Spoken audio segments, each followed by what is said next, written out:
नमस्कार दोस्तों, चलिए शुरू करते हैं। फिर से आपके सामने लेके आ गए हैं part number 6 IT computer class 10th उत्तरी गुरुकुल चैनल से। मैं आपका एसएस पांडे, आपका कंप्यूटर एंड इंग्लिश टीचर। चलिए स्टार्ट करते हैं दोस्तों। तो आज हम पढ़ने वाले हैं session number 6 writing skill part of speech. तो what is writing skill? Writing skill क्या है दोस्तों? जैसा कि हमने पीछे पढ़ा था वर्बल कम्युनिकेशन, कम्युनिकेशन के पार्ट्स पढ़े, उनके बारे में पढ़ा। आज हम पढ़ने वाले हैं राइटिंग स्किल के बारे में। और आप जानते हो राइटिंग स्किल भी कम्युनिकेशन का ही एक पार्ट है। चलिए तो राइटिंग स्किल के बारे में जानते हैं, पार्ट ऑफ स्पीच के बारे में जानते हैं। सबसे पहले writing skill are part of verbal communication. जैसा कि आप जानते हैं राइटिंग स्किल एक वर्बल कम्युनिकेशन का पार्ट है। और verbal communication and include emails, letters, notes, articles, SMS, charts, blog etcetera. यानी राइटिंग में हम क्या कर सकते हैं, लिखकर कम्युनिकेट करते हैं, वर्बल कम्युनिकेशन करते हैं, यानी लिखकर किसी से कम्युनिकेट करने को कहते हैं राइटिंग स्किल। इसमें हम कौन कौन से तरीके से कर सकते हैं? तो एग्जांपल है, ईमेल है, लेटर है दोस्तों, आप एसएमएस भेजते हो, आप आर्टिकल्स लिखते हो, आप ब्लॉग्स बनाते हो। तो ये सब किस में आता है? ये सब किस में आता है आपका? ये सब आता है आपका राइटिंग स्किल में। ठीक है, इतना समझ में आया? आगे चलते हैं, नेक्स्ट बात करते हैं। What is sentence? सेंटेंस क्या है दोस्तों? तो सेंटेंस क्या है आप सभी जानते होंगे दोस्तों कि सबसे पहले हम इंग्लिश में क्या पढ़ते हैं? अल्फाबेट्स पढ़ते हैं दोस्तों, ए टू जेड अल्फाबेट्स पढ़ते हैं। अल्फाबेट से मिलकर क्या बनता है? वर्ड बनता है दोस्तों, ये सब आपको पता ही है। और वर्ड से मिलकर क्या बनता है? वर्ड से मिलकर बनता है सेंटेंस। तो वर्ड्स की डेफिनेशन क्या है दोस्तों? वर्ड की डेफिनेशन है अ group of alphabets which make a complete sense is called word. एक ग्रुप ऑफ अल्फाबेट जिसका एक कंप्लीट सेंस हो, एक मीनिंग हो, उसको हम क्या कहते हैं? वर्ड कहते हैं। ऐसे ही सेंटेंस की डेफिनेशन क्या है? सेंटेंस की डेफिनेशन है sentence is a group of word that communicate a complete thought या that make a complete sense is called sentence. Sentence group of word से कहते हैं, उसका एक कंप्लीट सेंस होना चाहिए, एक मीनिंग होना चाहिए, तभी वो क्या कहलाएगा? आपका सेंटेंस कहलाएगा। अगर उसका कोई मीनिंग नहीं है तो वो सेंटेंस नहीं है दोस्तों। ठीक है, इसके बारे में भी आगे हम जानेंगे, फिलहाल इतना जानते हैं। A sentence always begin with a capital letter. ये तो आप जानते हैं, एक सेंटेंस हमेशा कैसे स्टार्ट होता है? कैपिटल लेटर के साथ स्टार्ट होता है। And it always ends with a question mark या फुल स्टॉप या एक्सक्लेमेशन मार्क। एक सेंटेंस स्टार्ट कैसे होता है? कैपिटल लेटर के साथ होता है। और एंड कैसे होता है? Full stop, question mark, exclamation mark के साथ में क्या होता है? एंड होता है। जैसे कि एग्जांपल देखेंगे, पूजा गोज टू स्कूल। तो एक सेंटेंस है, स्टार्ट कैसे हुआ है? कैपिटल लेटर के साथ। एंड कैसे हुआ है? फुल स्टॉप के साथ। आई होप यहां तक आपको समझ में आया होगा। किसी को कोई भी डाउट है तो वो कमेंट करके पूछ सकता है, बाकी इसको आप राइट भी कर सकते हैं और इसका स्क्रीनशॉट भी ले सकते हैं। आई होप आपको समझ में आ रहा होगा दोस्तों। किसी को भी कोई भी डाउट है तो वो मुझसे कमेंट करके बातचीत कर सकता है। चलिए आगे चलते हैं दोस्तों। अब बात करेंगे हम, यहां तक हमने पढ़ा कि सेंटेंस क्या होता है। ठीक है दोस्तों, अब हम पढ़ेंगे फ्रेज क्या होता है। What is phrase? ठीक है, इसको मैं मिटा देता हूं। आई होप आपने स्क्रीनशॉट ले लिया होगा। चलिए इसको मिटा देते हैं।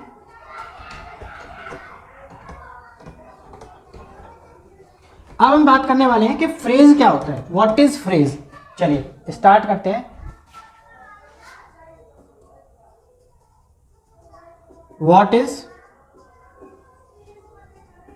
फ्रेज? तो फ्रेज क्या होता है? फ्रेज के बारे में जान लेते हैं।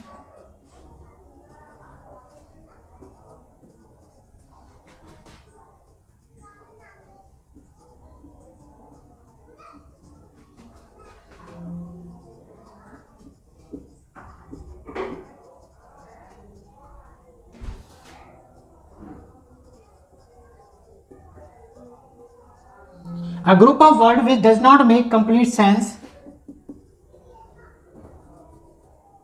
is known as a phrase. For example, example भी समझ लेते हैं इसका। फॉर एग्जाम्पल,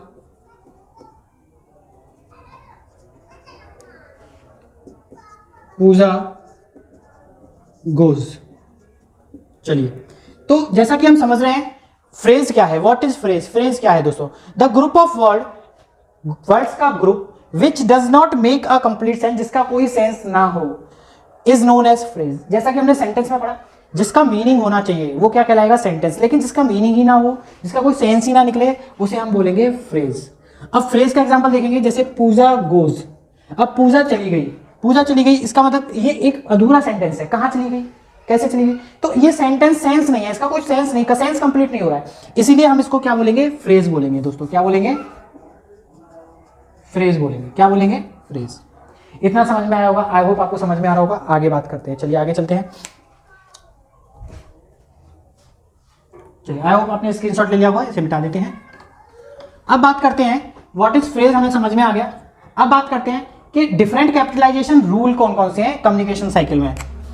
डिफरेंट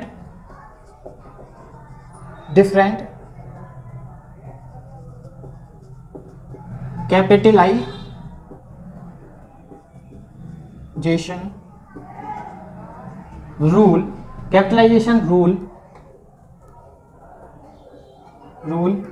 इन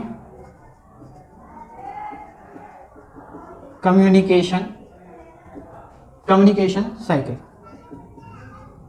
तो कम्युनिकेशन साइकिल में डिफरेंट कैपिटलाइजेशन रूल कौन से हैं? कौन से रूल हैं कैपिटलाइजेशन जिनमें जो डिफरेंट है उनकी हम बात कर लेते हैं। चलिए, अब कैपिटलाइजेशन के भी रूल होते हैं दोस्तों कुछ, ठीक है। हर वर्ड को कैपिटल, किस वर्ड को कैपिटल करना है, कहां पर वर्ड को कैपिटल रखना है, कहां पर नहीं रखना है, उसके भी रूल है। चलिए उस पर भी हम चर्चा कर लेते हैं। तो सबसे पहले ले लेते हैं अल्फाबेट, उसके बाद हम ले लेते हैं टी और आई, एन और एस। ये टिन्स पे वर्क करता है दोस्तों। कैसे वर्क करता है मैं अभी आपको बताता हूँ, अभी समझाता हूँ आपको। ये वर्क कैसे करता है दोस्तों? सबसे पहले व्हाट इट शोज, ये शो क्या करते हैं? What it shows, what is shows. तो सबसे पहले ये शो क्या करते हैं? ये शो करते हैं टाइटल, टी फॉर टाइटल। ये आई जो है, आई वर्ड को शो करता है, एन जो है वो नेम्स को शो करता है, और एस जो है स्टार्टिंग लेटर ऑफ सेंटेंस को शो करता है, स्टार्टिंग लेटर ऑफ सेंटेंस को शो करता है। चलिए यहां तक आई होप आपको समझ में आया होगा। नेक्स्ट बात करते हैं रूल क्या है, रूल नंबर 1 की बात करते हैं। चलिए रूल ये है दोस्तों, सबसे पहले टाइटल का जो फर्स्ट लेटर होगा वो कैपिटल होगा, पूरा टाइटल ही कैपिटलाइज होगा। Capitalise the first letter in the title, capitalised the first letter, capitalise the first letter in the title, तो टाइटल का जो फर्स्ट लेटर होगा यूज बिफोर पीपल्स नेम, जो लोगों के नेम से पहले यूज किया जाएगा वो हमेशा कैपिटलाइज्ड होगा, हमेशा ध्यान रखेंगे आप। अब आई वर्ड का क्या रूल है? कैपिटलाइज द लेटर आई, हमेशा कैपिटलाइज होगा लेटर आई। जो लेटर है आई, जो लेटर है वो ऑलवेज कैपिटलाइज होगा, कैपिटलाइज्ड होगा। जो आई वर्ड है वो हमेशा कैपिटलाइज होगा। नेम्स हमेशा, नेम का जो पहला लेटर होगा वो हमेशा कैपिटलाइज्ड होगा। First letter of name always capitalised, ठीक है। Next, capitalise the first letter in every sentence, हर सेंटेंस का capitalise the first letter, capitalise the first letter in every sentence, हर सेंटेंस का फर्स्ट लेटर क्या होगा? कैपिटलाइज होगा। दोस्तों आई होप यहां तक समझ में आया होगा। जैसे इसको समझ में नहीं आया वो कमेंट करके पूछ सकता है, इसका स्क्रीनशॉट ले सकता है। आराम से समझने की कोशिश करें, वीडियो को स्लो कर लें, फिर आराम से समझें, कोई दिक्कत की बात नहीं है, ठीक है। आई होप आपने इसका स्क्रीनशॉट ले लिया होगा। मैं इसको रब कर देता हूँ, सबका एक आपको एग्जाम्पल बता देता हूँ, ठीक है। चलिए एग्जाम्पल जान लेते हैं आप।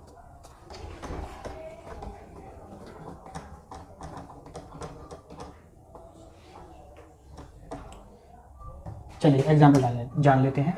तो बात करते हैं इसके एग्जाम्पल की। तो इसके एग्जाम्पल की बात करते हैं। Doctor Malik and mister Pandey, doctor Malik है ना, एम जो है इसको बड़ा ही बनाया है मैंने, ध्यान रखिएगा। Doctor Malik and mister Pandey, mister Pandey, ठीक है। Were invited to the party, तो ये नेम जो है आप देख रहे हो उसका पहला लेटर जो है वो बड़ा है। He said that I should accompany, he said that I should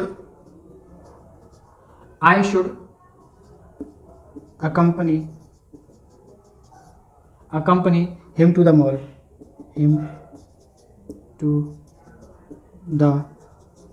okay। next, the summer break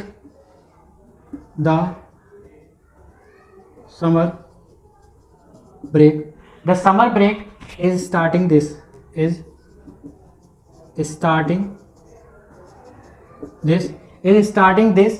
Friday, ठीक है। इतना समझ में आ रहा होगा दोस्तों, जो कुछ भी समझ में नहीं आप पूछ सकते हैं। इसका भी एक एग्जांपल ले लेते हैं। द लिटिल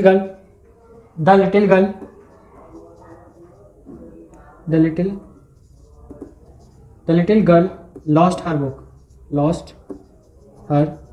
बुक, ठीक है। तो आप देख पा रहे होगे यहाँ पे हमने इसका पहला लेटर बड़ा लिखा है, ठीक है, पहला लेटर बड़ा लिखा है। तो किसी भी सेंटेंस के स्टार्टिंग का पहला लेटर हम बड़ा लिखते हैं। नेम, जहां भी हम नेम यूज करेंगे उसे बड़ा लिखेंगे। जहां भी हम नेम यूज करेंगे, जैसे फ्राइडे फर्स्ट लेटर बड़ा लिखा है। नेम मैंने बोला ना, संडे मंडे ट्यूसडे, इनके नेम या किसी इंसान के नेम, व्यक्ति के नेम, तो सबका बड़ा आएगा। बात करते हैं आई लेटर, देखो हमेशा बिग आता है जब भी हम इसे सेंटेंस में बीच में यूज करते हैं, ये भी मैंने आपको बता दिया। टाइटल का फर्स्ट लेटर हमेशा कैसा आएगा, बड़ा आएगा, ठीक है। आई होप इतना आपको समझ में आएगा। चलिए, तो आज की क्लास को हम यहीं विराम देते हैं, ठीक है। आई होप आपको समझ में आ गया होगा। तो जिसको जो भी डाउट है वो अगली नेक्स्ट क्लास में मुझसे पूछ सकता है। अब ध्यान से समझिए, तो हम ऐसे ही आप लोगों के लिए मेहनत करते हैं उत्तीर्ण गुरुकुल चैनल के लिए। तो उत्तीर्ण गुरुकुल चैनल में जुड़ने वाले हमारे सभी विद्यार्थियों, बस एक ही आपसे गुजारिश है कि आप सभी लोग सब्सक्राइब करें, ज़्यादा से ज़्यादा लाइक करें, शेयर करें, सब्सक्राइब करें। और बहुत ही जल्द आपके लिए एक बहुत ही शानदार सा हम एक प्लान कर रहे हैं, और बहुत जल्द वो आपको उसको YouTube पे भी देखने को मिलेगा। हमारी YouTube फैमिली आपके लिए बहुत अच्छा एक हमने सरप्राइज रखा है, उसके लिए हम वर्क कर रहे हैं। तो आपको अच्छा लगेगा, तो जुड़े रहिए हमारे चैनल से और सब्सक्राइब करते रहिए, बहुत सारा प्यार ऐसे ही देते रहिए, कमेंट करते रहिए। तो आज के लिए इतना ही। जय हिंद, जय भारत।